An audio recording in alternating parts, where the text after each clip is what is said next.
Today we have an exclusive interview with the Ovarian twins. Hi. Hey. Let's hear a little bit more about you two and what you do. Well, we've been holding your precious eggs since you developed in your mother's womb. It's a lot. And we also release hormones to regulate your menstrual cycle, your development, and a pregnancy. You brought a few more guests? We're the fallopian tubes. We just sit here and wait for eggs to pass and maybe get fertilized. Yeah, that's it. That's our only job. I'm the peritoneal lining. I line the entire abdominal cavity and the organs. It's a big job. So tell me, why did you bring them along? Well, ovarian epithelial cancer, fallopian tube cancer, and primary peritoneal cancer form in the same type of tissue and are treated the same way. So we are often grouped together when talking about ovarian cancer. So, of course, I brought them along. How likely is it to develop ovarian cancer? Although most people with ovaries have a 1.4% lifetime risk of developing ovarian cancer,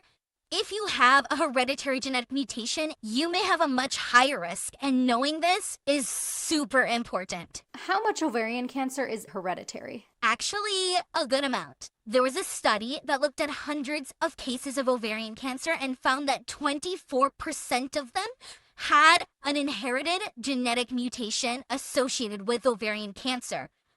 That's basically 1 in 4. Yeah, and that's why the National Comprehensive Cancer Network recommends that anyone with ovarian cancer at any age be offered a genetic testing panel, and it should be covered by insurance for them and any of their close relatives. If someone has one of these mutations that gives them a high risk for ovarian cancer, what can they do to catch it earlier or lower the risk? Okay, honestly, there's no real great way to screen for ovarian cancer right now, unfortunately. So when someone's risk is high enough, it's recommended that after they're done having children, we get evicted. But we know that a good amount of ovarian cancers actually start in the tubes. So we gotta go too. In some cases, people already having abdominal surgery may choose to remove the tubes and leave the ovaries behind for later, which partially decreases the risk, but doesn't eliminate it. And then we can still create hormones so you don't go into menopause. And you can still retrieve eggs from us with IVF.